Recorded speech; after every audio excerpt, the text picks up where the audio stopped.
우리 하나님의 은혜와 사랑이 여러분들의 가정에 충만하시기를 바랍니다. 제가 개인적으로는 여러 번 말씀드렸습니다마는 공식적으로 우리 지난 1년 동안 모든 설교를 맡아주신 우리 김승영 목사님께 감사를 드립니다. 제가 돌아온 다음에도 김 목사님과 협력해서 여러분 말씀으로 여러분들을 섬기려고 합니다. 그래서 제가 너무 오랫동안 쉬었기 때문에 주일 설교를 당분간 제가 맡고 수요일 설교는 김 목사님이 하십니다. 또 시간이 지나면 주일 설교도 김 목사님이 하시고 제가 또 수요일 설교를 하기도 하고 그렇게 번갈아 가면서 하려고 합니다.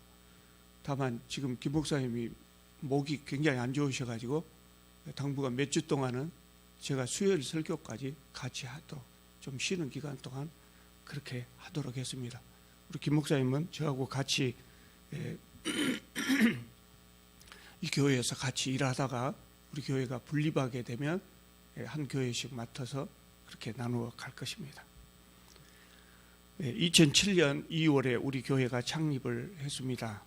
저는 우리 교회 창립하면서 그때 제가 생각하기를 저만 잘하면 좋은 교회를 만들 수 있을 것이라고 생각했습니다. 왜냐하면 대부분의 교회에 대부분의 분란이 일어나는 그 원인의 99%는 목사 때문입니다. 지금도 마찬가지고요. 목사들이 전적으로 교회 분란에 책임이 있지요. 교회가 좋은 교회가 되지 못하는 가장 중요한 이유는 목사였기 때문이었습니다. 그래서 제가 욕심 부리지 않고 제가 바르게 목회하면 우리 교회를 좋은 교회로 만들 수 있을 것이라고 생각했습니다. 그렇게 되면 날마다 우리 교회에는 들어오는 사람만 있고 우리 교회가 싫어서 나가는 사람은 없을 것이라고 생각했습니다. 우리 교회가 설립한 후 10년, 이제 11년, 만 11년 되어가지고 그동안 몇 번의 분란이 있었고 그때마다 한두 사람이 교회를 떠났습니다. 그래서 저는 지금 생각하기에 우리 교회는 좋은 교회가 아니라는 결론을 얻었습니다. 여러분 어떻게 생각하실지 모르지만 나쁜 교회는 아닙니다. 절대로 나쁜 교회는 아닌데 정말 좋은 교회는 아직 멀었구나 그런 생각이 들었습니다.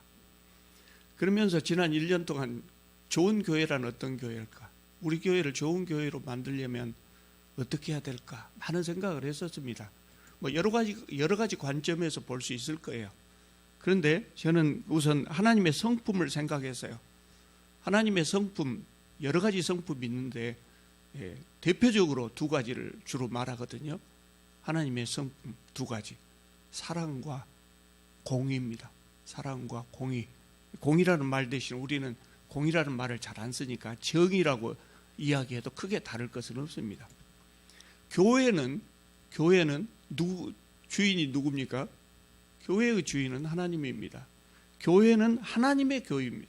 하나님의 소유이고 하나님의 교회이기 때문에 교회는 당연히 하나님을 닮아야 합니다. 그래서 교회도 사랑과 정의라고 하는 성품을 갖춰야 합니다. 이 두 가지를 갖추지 않으면, 둘 중에 하나만 갖춘다면 좋은 교회가 될 수 없을 겁니다. 둘 중에 아무것도 갖추지 못하면 엉망이 되겠죠. 두 가지를 모두 다 갖추어야 좋은 교회가 될 수 있을 겁니다. 정의라는 것을 교회에 대입시켜 봤을 때 교회가 바른 것을 추구하고 바르게 운영되고 바르게 칠이 되는 것, 이것이 교회의 정의입니다. 그렇기 때문에 이 교회에서 정의를 주로 담당하는 사람들은 물론 모든 성도들이 이 정의를 생각해야 되겠지만 주로 이 정의를 실천하는 사람은 누구겠습니까? 교회의 지도자들이 되는 것입니다. 교회에서 정의를 실현하는 것은 주로 지도자들입니다. 성도들 한두 사람이 정의롭지 못하다고 해도 교회의 지도자들, 목사, 장로가 교회를 정의롭게 이끌어 나가면 그 교회는 정의롭게 되는 겁니다. 그래서 성도들은 교회의 지도자들을 잘 세우고 그들이 교회를 바르게 운영하는가 끊임없이 감시하면 됩니다. 직접 정의를 실천하려고 그렇게 할 필요는 별로 없을 거예요. 그냥 지도자들이 잘한다면 그들이 하는 대로 따라가면 되는 것이죠. 두 번째로 사랑에 대해서는 더 설명할 필요가 없을 것입니다. 뭐 우리가 너무나 잘 아는 것 아니겠어요? 사랑은 누가 해야 될까요? 사랑은 물론 성도들 모두가 다 실천해야 합니다. 그러나 아까 정의는 교회의 지도자들의 몫이다 그랬다면 이 사랑을 실천하는 것은 모든 성도들의 몫입니다. 교회의 지도자들은 본을 보일 수가 있을 거예요. 이 부분에서 교회의 지도자들이 본을 보일 수는 있지만 지도자들이 사랑을 실천하는 것만으로는 사랑 많은 교회가 되지 못합니다. 목사도 마찬가지입니다. 목사도 열심히 설교를 하면서 사랑을 강조해도 교회가 사랑이 많은 교회로 바꿔질 수는 없습니다. 교회가 사랑이 많은 교회가 되기 위해서는 모든 성도들이 한 사람 한 사람 삶 속에서 실천을 해야 됩니다. 사랑과 정의 이 두 가지를 모두 갖추어야 좋은 교회가 될 수 있을 것입니다. 그러나 이 두 가지를 모두 다 갖춘 교회는 세상에 그렇게 많지 않죠. 우리 교회는 설립 초기부터 바른 정관, 바른 목회 방침을 세우고 비교적 정의롭게 운영되어 왔다고 그렇게 자부하고 싶습니다. 그러나 사랑을 실천하는 것은 좀 부족하지 않는가 생각합니다. 물론 대외적으로 사랑을 실천하는 구제나 선교 부분에는 우리 열심히 해왔습니다. 많은 예산을 들여서 열심히 해왔습니다. 문제는 이 대내적인 사랑이죠. 다시 말해서 성도들 간의 사랑이라. 성도들 간의 사랑을 실천하는 것은 아직도 많이 멀어 있는 것 같습니다. 왜냐하면요, 우리 교회뿐만 아니라 대부분의 교회가 그렇습니다. 대부분의 교회의 성도들은 우리 교회는 사랑이 부족하다 그렇게 이야기합니다. 많은 교회들 다 거의 다 그런 것 같아요. 특별하게 몇 개 교회를 빼놓고는 대부분 그런 것 같습니다. 그런데 문제는 뭐냐면 우리 교회가 사랑이 부족하다 그렇게 느꼈다면 그 부족한 사랑을 내가 채워야 되겠다 이렇게 노력하지는 하는 사람은 그렇게 많지 않다는 겁니다. 그래서 좋은 교회가 되지 못하는 것 같습니다. 이것과 관련해서 제가 생각하기를 성도들을 몇 가지 유형으로 나눌 수 있지 않을까 이렇게 생각했습니다. 먼저 첫 번째로 손님형입니다. 이분들은 교회에 거리를 두고 깊게 관여하려고 하지 않습니다. 열심히 예배를 드린 후에 누가 잡을까 봐 잡기라도 할까 봐서 뒤도 돌아보지 않고 집으로 돌아가시는 분들입니다. 이런 분들은 대개가요, 전에 교회에서 크게 상처를 받거나 실망한 분들이 많습니다. 그래서 교회에 깊게 관여를 하면 더 많은 상처를 받을까 봐서 그냥 손님으로만 사는 겁니다. 그런데 여러분, 성도들이 손님으로만 모여 있으면 그것은 교회가 아닙니다. 성도들이요, 손님으로만 모여 예배만 끝나고 딱 터지고요. 교회 아닙니다, 여러분. 교회 아닙니다.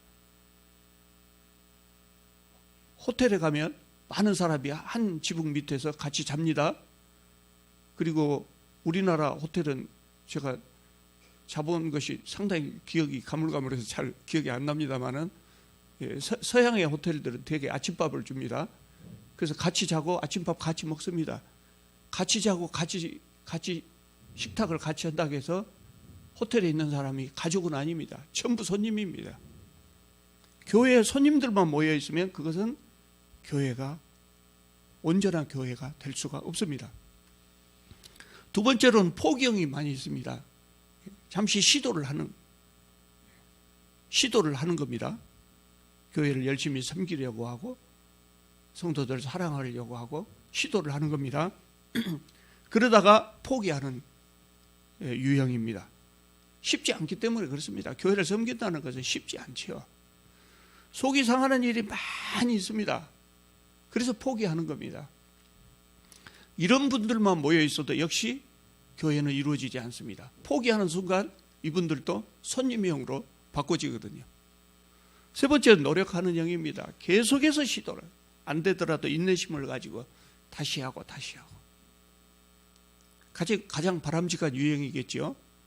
기독교인이라면 이런 유형이 되어야 합니다. 왜냐하면 우리는 공동체, 손님들이 아니고 교회의 주인이고 교회의 공동체고, 또 우리가 피를 나누는 사람은 아니지만 성도들은 모두 다 형제 자매이기 때문입니다. 가족이고 형제라면 당연히 좋은 관계를 이루려고 노력을 해야 되지 않겠습니까? 그래서 노력형이라고 하는 형이 일반적인 교회의 성도 유형이 되어야 합니다. 그러나 현실적으로는 그런 교회가 거의 없죠.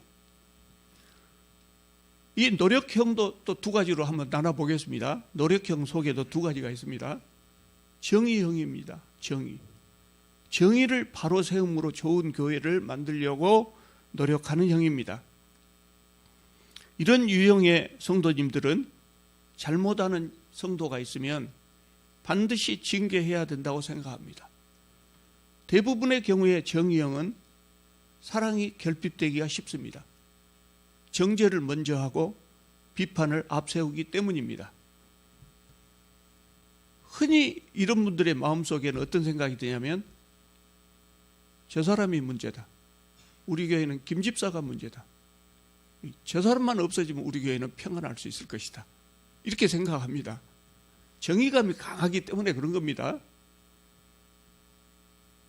그 사람만 없어지면 교회가 평안할까요? 그렇지 않습니다.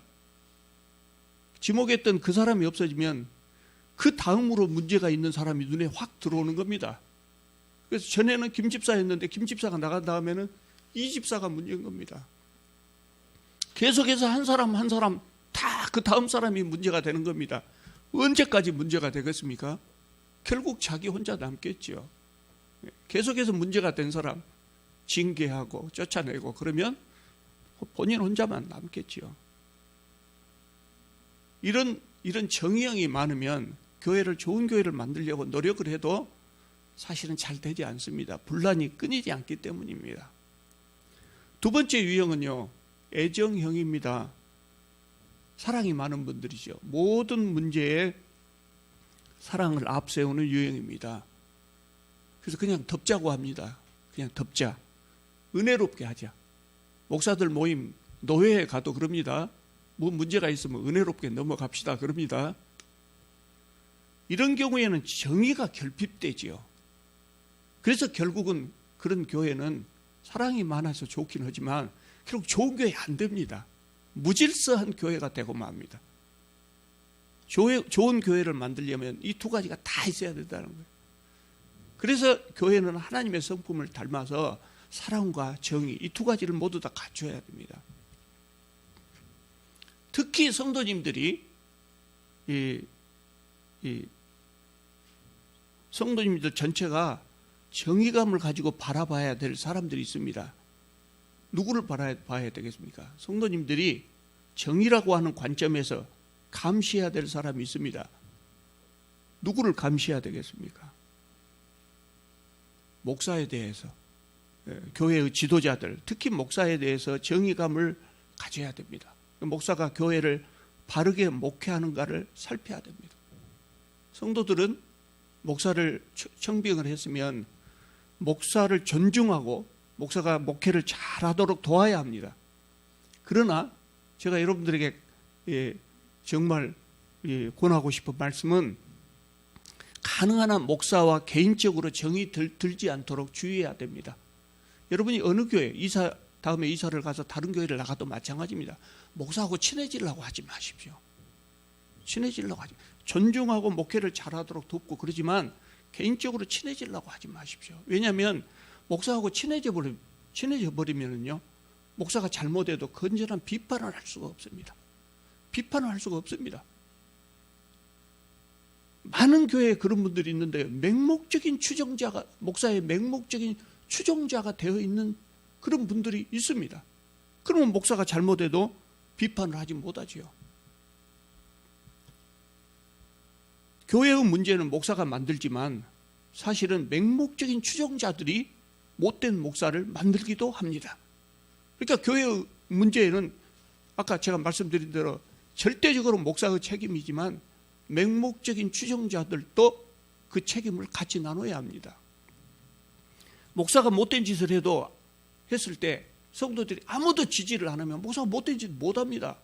오늘 한국 교회의 가장 큰 문제가 교회 세습인데 성도들이 세습을 받아들이지 않으면 어떻게 세습이 가능하겠습니까? 안 되죠.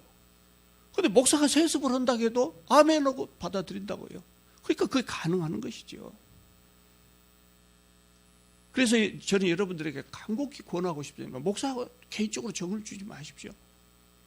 저에게 특별한 일이 있어서 저하고 식사를 하자고 하는 분들도 가끔 있어요. 그래서 일이 있을 때는 개인적으로 식사를 하려고 합니다만 가능한 한 저는 여러분들하고 식사를 별로 열심히 안 합니다. 여러분 아마 그걸 느끼셨을지도 몰라요. 냉정하다고 생각했을 수도 있어요. 제가 안 하는 것이 그거하고 또 한 가지 성도님들 개인에게 안수하고 축복하는 것을 안 합니다.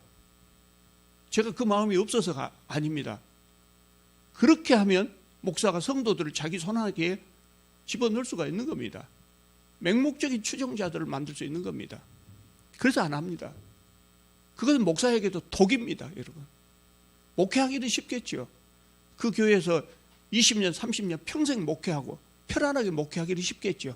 맹목적인 추종자들을 많이 만들어내면. 그것이 독이 되는 겁니다. 그래서 추종자들이 많으니까 교회를 세습하고 자기 마음대로 목회를 하는 겁니다. 나는 그런 분들이 처음에는 진심으로 하나님을 잘 섬겼다고 생각합니다. 그러나 마지막에는 결국 하나님의 그늘에서 벗어나고 좋은 목사가 아닐 뿐만 아니라 기독교인도 아닌 상태로 전락하기가 쉽다는 것이죠. 그래서 목사가 잘못하면 여러분들은 언제든지 돌아설 준비를 해야 됩니다. 정의로운 눈으로 목사를 감시하고 교회의 다른 지도자, 장로들도 마찬가지입니다. 정의로운 눈으로 목사를 바라보고 목회를 잘하는가 못하는가 감시해야 됩니다. 잘하면 따라가면 되고 못하면 돌아서야 됩니다. 제가 늘 강조드리는 겁니다. 목사를 배신할 준비를 항상 하고 있어야 됩니다. 어떻게 인간적으로 목사를 배신할 수 있느냐? 사실은 목사를 배신하는 것이 아니라 목사가 하나님을 배신한 겁니다. 성도들을 이끌고 구원의 길로 쭉 가야 되는데 목사가 엄한 길로 간단 말이죠. 그럼 혼자 가라고 냅둬요. 혼자 가라고 냅두고 여러분은 여전히 하나님을 향해서 가야 돼요. 그런 목사는 배신을 해야 된다는 겁니다. 그 인간적인 눈으로 볼 때 배신처럼 보이지만 사실은 목사가 배신한 겁니다. 목사가 누구를 배신한 겁니까? 하나님을 배신한 겁니다. 그러니까 가라고 냅둬요. 그리고 성도들은 묵묵히 하나님을 향해서 가야 됩니다. 목사에 대해서 개인적으로 가까워지려고 정을 쌓으려고 하지 마십시오. 목사가 70세 정년입니다만 정년한 후에는 그때는 개인적으로 정을 쌓아도 됩니다. 여러분 그래서 교회에 사랑과 정의가 있어야 되는데 첫째 정의는 성도님들이 정의로운 눈으로 봐야 될 사람은 목사를 비롯한 교회의 지도자들을 정의로운 눈으로 보십시오. 그러나 다른 성도들을 향해서는 정의로운 눈을 잠시 보류해 두는 것이 좋습니다. 다른 성도들에 대해서는 어떤 눈을 가져야 되냐면 한없는 애정, 한없이 사랑스러운 눈으로 다른 성도들을 봐야 됩니다. 다른 성도들이 잘못했을 때 저 버릇을 기어이 고쳐야 되겠다. 그러면 안 돼요. 그러면 안 돼요. 성도들이 잘못된 것을 고치는 것을 교회 지도자들에게 맡기고 한없이 사랑하고 이해해 줘야 됩니다. 아까 제가 말씀드렸지 않습니까? 교회의 치리는 누가 합니까? 교회 지도자들이 하는 겁니다. 개인적으로 성도들이 개인적으로 치리하는 것 아닙니다. 여러분 옛날에는요. 옛날에는 내 부모를 죽인 사람을 내가 가서 죽이면 그것은 덕으로 생각했어요. 부모의 원수를 갚는 것은 덕스러운 일로 생각했어요. 지금 세상은 그러지 않지 않습니까? 내 부모를 죽였다고 내가 가서 죽여요? 그러면 나도 살인자가 되는 겁니다. 나도 벌을 받는 겁니다. 지금은 그런 세상이 아니에요. 남이 잘못했을 때 벌을 하는 것은 개인적으로 벌하지는 못합니다. 민주사회에서 남을 처벌할 수 있는 권한을 가진 존재는 국가입니다. 공권력으로만 처벌이 가능합니다. 여러분 이거 기억해야 됩니다. 뭐 잘 아시죠, 그것을. 근데 교회에서는 그렇게 생각하지 않은 분들이 마찬가지예요. 아니, 많이 있어요. 마찬가지로. 교회에서 성도를 벌 줄 수 있는 존재는 성도 개인이 벌을 주는 것 아닙니다. 개인이 보복하는 것 아닙니다. 교회의 치리자인 목사와 장로가 하는 겁니다. 그것도 목사와 장로가 개인적으로 치리하는 것 아닙니다. 정해진 절차에 따라서 치리회를 구성하고 정해진 절차에 따라 치리를 하는 겁니다. 잘못하는 사람은 그렇게 치리합니다. 그런데 그 치리할 때도 기본적인 관점이 뭐냐면 사랑의 관점입니다. 세상의 형법은 딱 정해졌어요. 이런 잘못을 하면 징역 몇 년, 이것은 징역 몇 년, 이렇게 정해져 가지고 일벌백계로 그렇게 처벌을 하기도 합니다만은, 교회 치리는 벌하기 위해서 벌하는 것이 아니라 그 벌을 함으로써 저 사람이 마음을 바꾸고 태도를 바꾸고 그래서 구원을 이룰 수가 있겠다. 그렇게 생각될 때 그 성도에게 도움을 주게 하기 위해서 징계를 하는 겁니다. 기본적으로 사랑의 관점이라는 것이죠. 그런데 많은 교회, 많은 성도들이 대부분 반대로 합니다. 목사에 대해서는 지극한 맹목적인 애정을 보내고 다른 성도에 대해서는 정죄를 하려고 합니다. 애정 없이 정의감으로만 정죄를 하려고 합니다. 완전히 반대가 되어 있는 거예요. 여러분 두 가지 꼭 기억하시기 바랍니다. 목사를 비롯한 교회의 지도자들, 치리자들에 대해서는 정의로운 눈으로 봐야 됩니다. 저분들이 정말 우리 교회를 바른 방향으로 이끌고 가는가. 잘못하면 건의하고 고쳐주라고 하고 해야 됩니다. 그러나 다른 성도들을 볼 때는 한없는 애정으로 보십시오. 한없는 애정으로. 그러다가 잘못되면 어쩌냐. 그것은 치리회에서 한다니까요. 애정 없이 정의감만으로 정지하려고 하면, 애정 없이 정의감으로만 정지하려고 하고 성도에 대해서는, 목사를 비롯한 지도자들에 대해서는 맹목적인 사랑스러운 눈으로만 보고, 그러면 교회가 어떻게 되겠습니까? 교회는 타락합니다. 성도들은 분쟁하고 분열하고 끝나는 겁니다. 교회는 흔히 공동체라고 합니다. 가족이라는 의미죠. 가족 중에 사랑할 만한 사람만 있는 건 아닙니다. 가족 중에는 성질이 급해서 화를 잘 내는 사람도 있고, 좀 못난 사람도 있고, 좀 못된 사람도 있습니다. 그럴 때 가족끼리 어떻게 합니까? 안 보면 그만이다. 그러지 않죠? 왜 그럽니까? 가족이기 때문에. 가족이라는 그런 단순한 이유로 덮어주고 편들어줍니다. 내 가족이 못해도 덮어주고 편들어주지 않습니까? 안 보면 그만이라고 생각하지 않습니다. 그렇게 생각하는 가족들이 있다면 더 이상 가족이 아니에요. 피를 나눠서도 더 이상 가족이 아닙니다. 제가 요새 손녀를 보면서 느낀 점입니다. 손녀를 보면서 느낀 점입니다. 얘들은 진짜 못됐습니다. 얘들 진짜 못됐죠. 지 마음에 안 들면, 할아버지 할머니 그렇게 좋아하다가 지 마음에 안 들면 때려요. 얘들은 진짜 못됐어요. 사랑할 만하지 않아요. 사실 하는 짓거리만 사랑할 만하지 않아요. 그러나 한없는 사랑을 베푸지 않습니까? 우리 DNA가 그렇게 돼 있단 말이죠. 그래서 그렇게 하는 겁니다. 그런데 생각해보면 사랑할 만하지 않아요. 계속 내 돈만 들어가죠. 많은 시간만 들어가죠. 그런데 사랑해요. 그게 가족이라는 거죠. 그것이 교회에도 필요하다는 겁니다. 그래서 우리 중에 어떤 사람이 잘못했을 때 이해해주고, 나에게 서운하게 했을 때 용서해주고 감싸줘야 한다. 꼭 치리가 필요하다. 저 사람 꼭 치리를 하는 것이 저 사람에게 필요하겠다. 이렇게 생각되면 내가 벌 주는 것이 아니라 교회가 하도록, 교회의 치리회에서 하도록 말을 해야 됩니다. 그것도 저 사람 못됐으니까 반드시 벌을 주십시오. 이런 마음이 아니고, 저 사람이 구원의 길을 가기 위해서는 이때쯤 한번 벌을 하는 것이 좋겠다. 그러면 치리회에 고발을 하는 겁니다. 미운 마음으로 고발이 아니라.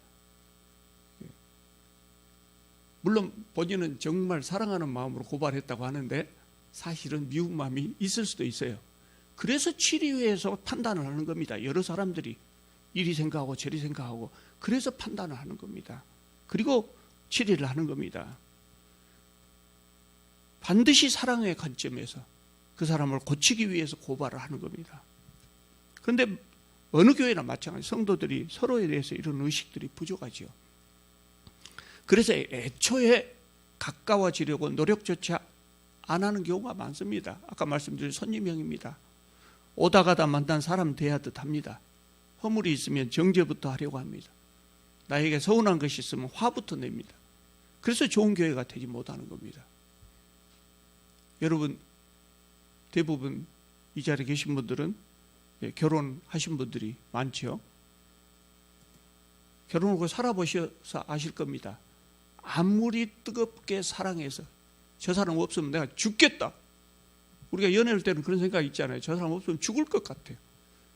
그래서 사랑해서 결혼했습니다. 행복합니까? 몇 년 갑니까? 얼마 안 가요. 뜨겁게 사랑하고 죽지 못해서 사랑하고 결혼했다고 할지라도 부부가 계속해서 노력하고 서로에 대해서 계속해서 이해하고 용서하고 사랑하지 않으면 얼마 못 갑니다. 아마 제 부부도 그럴 겁니다. 제 아내도 저에 대해서 그런 생각 가질 겁니다. 살기 싫은 경우가 많을 거라고요. 그런데 오늘까지 거의 40년 가까운 세월을 지금 살아가고 있습니다. 참 실직이 날만도 하지만 실직 안 나요. 한때 실직 날 때도 있었어요. 젊었을 때. 그 사랑의 유효기간이 끝났을 때. 이제 그때서 아는 겁니다. 아하, 결혼은 사랑했다고 해서 그냥 행복해지는 것이 아니다. 경험으로 우리가 알지 않습니까? 어떻게 해야 됩니까? 계속해서 노력해야 돼. 계속해서 상대방에 대해서 계속해서 노력해야 돼. 이해하고 사랑하려고 계속해서 참으려고 계속해서 노력해야 됩니다. 그래야 부부간에도 행복해질 수 있다고요. 그래야 행복한 가정을 우리가 지킬 수가 있어요. 성도들은 여러분 우리 교회 우리 성도님들 얼굴을 봐보십시오. 우리가 사랑해서 모였습니까? 모이기 전에 죽고 못 살아서 사랑해서 우리 교회로 모이자 그랬습니까? 사랑해서 모인 사람들 아닙니다. 어쩌다 보니까 한 교회를 다니게 된 사람들입니다. 그러면 상대방에 대해서 끊이지 아주 한없는 애정이 속에서 나올까요? 예수 믿는 사람은 형제를 사랑해야 된다. 그러니까 사랑해집니까? 안 됩니다. 안 되는 거예요. 그럼 어떻게 해야 됩니까? 노력해야죠. 사랑해서 만난 사람도 노력하지 않으면 행복하지 못합니다. 그러면 사랑하지도 않았는데 모인 사람들입니다. 그러면 행복하려면 어떻게 해야 됩니까? 더 열심히 노력해야 돼요. 더 많이 참고. 열심히 전도하면 뭐 되겠습니까? 열심히 전도해가지고 결국 전도해서 교회 안에 모셔놓고 속상하게 해갖고 기분 나빠서 나가게 만들면 뭐 하겠습니까? 차라리 전도 안 하는 것이 낫죠. 서로 사랑하라는 것은 우리 하나님의 명령입니다. 가족을 사랑하지 않으면 가족이라고 할 수 없는 것처럼 성도를 사랑하지 않은 사람은 성도가 아니다. 이것이 오늘 본문의 말씀입니다. 오늘 본문의 말씀의 내용이 그겁니다. 7절, 8절 요약하면 이겁니다. 사랑하는 자는 하나님을 아는 사람이고 사랑하지 않는 자는 하나님을 모르는 사람이죠. 그러니까 자기 입으로 나는 예수님을 믿습니다라고 신앙 고백을 해도 형제를 사랑하지 않는 사람은 기독교인이 아니라는 거예요. 기독교인이 아니라. 3장 10절 하반절 오늘 읽은 부분 아닙니다. 그 앞에 나온 3장 10절 하반절에는 이거 더 직접적으로 표현합니다. 그 형제를 사랑하지 아니하는 자는 하나님께 속하지 아니하느니라. 물론 요한일서가 형제 사랑을 다른 성경에 비교해 봤을 때 아주 강조해서 설명하고 있습니다. 강조하고 또 강조하고 있습니다. 그러긴 하지만 형제를 사랑하지 않은 자는 하나님에 속하지 않아요. 왜냐하면 하나님에 속한 자는 사랑하게 돼 있다고요. 왜? 하나님은 사랑이시니까. 근본 속성이 하나님의 성품이 사랑이시기 때문이에요. 그러므로 우리가 기독교인이라면 반드시 사랑해야 된다는 겁니다. 사랑하는 마음이 안 생겨도 사랑하려고 노력해야 된다는 것입니다. 새해에 2018년 새해에 우리 교회가 이루어야 할 목표를 제가 두 가지로 생각하고 있습니다. 첫째는 교회의 분립을 완성하는 겁니다. 교회를 분립하는 문제에 대해서는 제가 2015년 말에 분립에 대해서 천명하고 그리고 그것을 해 나가도록 그 말씀을 드렸어요. 그리고 2016년 한 해 동안 우리는 그 꿈을 키워왔고 그래서 그대로 진행된다면 2017년 2월 창립 기념일에는 아마 그러니까 지금부터 한 1년 전이죠. 이미 교회가 분립을 했었을 겁니다. 근데 제가 2017년에 안식년을 갖게 됨으로 인해서 이것이 지연된 것이죠. 저로 인해서 이 계획이 지연된 것에 대해서 대단히 송구스럽게 생각합니다. 그래서 2018년 한 해에는 교회 분립이 매듭지어졌으면 좋겠다 이렇게 생각하고 그거를 추진해 나가려고 합니다. 왜냐하면 제가 송구영신 예배 때 말씀드린 것처럼 오늘 한국 교회가 매우 우려되는 상황에 놓여 있지 않습니까? 교회가 세상을 걱정하는 것이 아니라 세상이 교회를 걱정할 지경에 놓여 있단 말이죠. 이런 상황을 극복할 수 있는 좋은 방법들이 여러 가지가 있겠지만 우리 교회가 할 수 있는 방법은 뭐겠습니까? 우리 교회가 할 수 있는 가장 좋은 방법은 자비량 목회하는 교회를 많이 만드는 겁니다.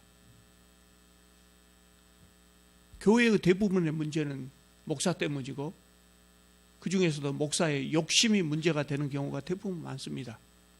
그래서 목사들이 교회에서 생활비를 받지 않는다면 교회가 생활비를 주지 않는다면 목사들이 교회를 자식들에게 물려주려고 그렇게 무리한 방법을 동원하지 않을 겁니다. 또 그 밖에 대부분의 문제가 사라집니다. 그래서 우리 교회가 분립을 통해서 자비량 교회를 계속해서 만들어 가야 된다고 생각합니다. 그게 금년의 첫 번째 목적으로 삼고 있습니다. 이 문제에 대해서는 이제 구체적으로 분립이 무르익어 가면 그때 자세하게 말씀드리겠습니다. 두 번째 목표가 뭐냐면 성도들이 서로 화해하고 사랑하는 것입니다. 지난 1년 제가 쉬고 있는 동안에도 계속해서 성도들 간에 다툼에 대한 소식이 들려왔습니다. 좋은 이야기가 좀 많이 들려와야 되는데 좋은 이야기보다는 안 좋은 이야기가 먼저 들리죠. 많이 괴로웠습니다. 그리고 이 문제들에 대한 책임을 제가 스스로 통감하고 있습니다. 어떤 분들은 굉장히 의욕적인 분들이 지난 1년 제가 쉬고 있는 도중에도 교회의 분립을 빨리 해야 된다고 그렇게 재촉하기도 했습니다. 저도 교회 분립을 하고자 합니다. 그러나 저는 교회가 분립하기 전에 해야 될 일이 뭐냐? 반드시 성도들 간에 화해하고 사랑을 회복해야 된다고 생각합니다. 교회 분립이 중요하지만 서로 화해하지 못하고 사랑하지 못한 상태에서 나누어지면 그건 교회 분립이 아닙니다. 그냥 이별입니다. 이혼하는 겁니다. 다른 교회가 싸우고 둘로 쪼개지는 것 우리 많이 보잖아요. 그겁니다.